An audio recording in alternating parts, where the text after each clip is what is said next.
Assalamualaikum warahmatullahi wabarakatuh. Semangat pagi Bapak Ibu sekalian. Perkenalkan, nama saya Lukman Soleh Eskom. Saya calon guru penggerak angkatan ke-7 dari SMK Negeri 1 Surabaya, Jawa Timur.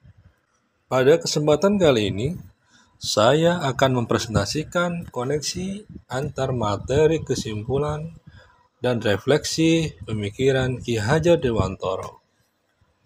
Adapun ini merupakan tugas modul 1.1.A.8. Ada beberapa pertanyaan dari refleksi pemikiran Ki Hajar Dewantoro. Pertama, apa yang saya percaya tentang murid dan pembelajaran di kelas sebelum saya mempelajari modul 1.1? 2. Apa yang merubah dari pemikiran atau perilaku saya setelah mempelajari modul ini? 3. Apa yang bisa saya terapkan lebih baik agar kelas saya mencerminkan pemikiran Ki Hajar Dewantoro? Untuk pertanyaan yang pertama, saya percaya tentang murid dan pembelajaran di kelas sebelum saya mempelajari modul 1.1 bahwa 1. Peran guru lebih dominan dibandingkan peserta didik. Seringkali kita di kelas merasa capek, letih untuk menjelaskan materi kepada peserta didik kita. Hal ini menandakan bahwa kita lebih dominan dibanding peserta didik kita. Kita menyampaikan materi sehingga dapat membuat kebosanan di dalam kelas. Yang kedua, peserta didik kurang aktif dan kurang motivasi dalam proses pembelajaran. Saya seringkali merasakan suasana kelas menjadi diam. Lalu setelah saya menjelaskan, apakah ada pertanyaan? Apakah ada yang belum jelas? Seringkali anak-anak diam. Diamnya itu apakah diam tidak paham ataukah diam paham apa yang saya jelaskan? Yang ketiga, pembelajaran terfokus pada ketercapaian materi dan KKM. Hal ini mengutamakan aspek kognitif anak. Seringkali saya lupa kalau pembelajaran tidak hanya terpusat pada guru. Ada banyak hal yang menurut Ki Hajar Dewantoro yang bisa diterapkan di dalam proses pembelajaran. Yang keempat, merasa gagal jika banyak peserta didik yang tidak mengerti dan tidak tuntas. Dalam hal ini, apakah mereka itu paham dengan materi yang saya sampaikan, ataukah mereka tidak memahami apa yang saya sampaikan? Yang kelima, guru kurang memahami karakteristik peserta. Karakteristik setiap anak berbeda. Anak ada yang belajar dengan audio atau visual atau bahkan dengan model kinestetis. Kita harus memahami bahwasanya setiap anak mempunyai karakteristik yang berbeda. Yang terakhir, suasana kelas yang tertib, disiplin, dan anak-anak paham adalah fokus utama saya. Pertanyaan yang kedua dari modul 1.1.A.8 adalah, apa yang merubah dari pemikiran atau perilaku saya setelah mempelajari modul ini? Yang pertama, setelah mempelajari modul ini, saya dapat memberikan peserta didik kebebasan menyelesaikan tugas sesuai dengan minat, bakat, dan kreativitasnya masing-masing. Setiap peserta didik mempunyai kemampuan dalam hal mengembangkan minat, bakat, dan kreativitasnya masing-masing. Yang kedua, merubah pemikiran bahwa guru bukan satu-satunya sumber belajar. Kita harus memberikan pemahaman dan pengertian kepada peserta didik bahwa banyak sumber belajar yang bisa didapatkan selain apa yang mereka dapatkan dari guru.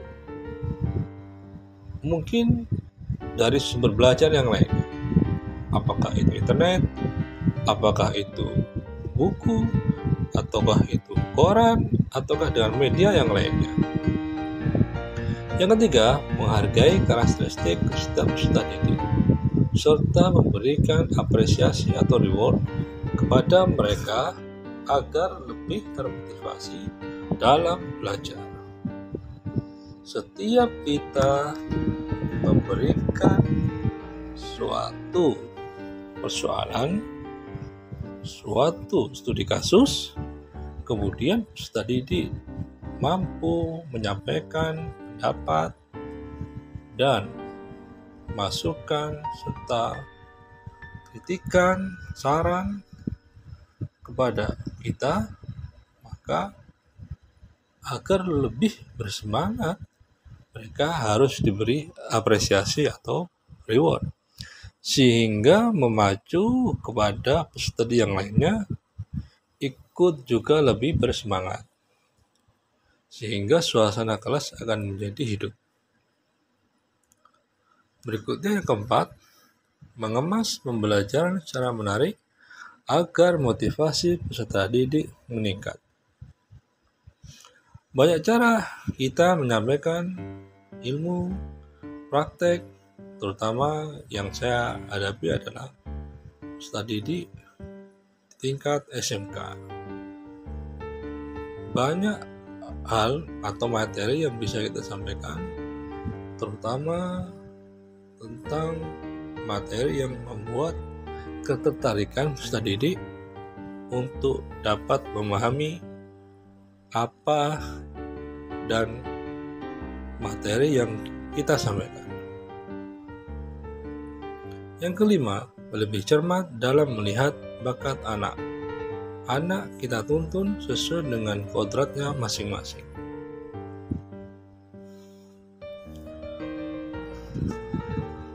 Untuk pertanyaan yang ketiga dari modul 1.1.A8 adalah apa yang bisa segera saya terapkan lebih baik agar kelas saya mencerminkan pemikiran Ki Dewantara. Yang pertama adalah merancang pembelajaran yang interaktif dan menyenangkan dengan melibatkan peserta didik. Peserta didik diberi keleluasan, diberikan kebebasan dalam memilih media, solusi, mencari sumber belajar, sehingga semua saling melengkapi. Yang kedua adalah menerapkan pembelajaran berbasis kearifan lokal dan budaya setempat. Yang ketiga, menerapkan konsep merdeka belajar dan mengintegrasikan setiap pembelajaran dengan pencapaian profil pelajar Pancasila. Yang keempat, pembelajaran yang mengutamakan aspek budi pekerti. Dalam hal ini, guru setidaknya mau meluangkan waktu, menyisipkan pesan-pesan moral kepada peserta didik sebelum memulai proses pembelajaran. Yang berikutnya adalah menerapkan sistem AMONG, sistem pendidikan yang sifatnya menuntun, bukan hanya menuntut. Yang kelima, pembelajaran yang sesuai dengan kodrat alam dan kodrat zaman. Anak secara alami mempunyai bakat dan minat yang sudah ada sejak mereka lahir. Tinggal kita yang meneruskan atau menebalkan garis bakat dan minat bakat mereka. Pembelajaran sesuai dengan kodrat zaman adalah anak diberikan materi menyampaikan materi sesuai dengan zaman mereka. Banyak hal, banyak tools, banyak media yang bisa digunakan dalam hal penyampaian materi. Yang terakhir adalah mengintegrasikan permainan dalam membelajar. Di dalam setiap kita menyampaikan sebuah materi atau pembelajaran, maka sekali-kali kita menyisipkan, memasukkan permainan yang interaktif agar pembelajaran dalam kelas itu menjadi lebih hidup.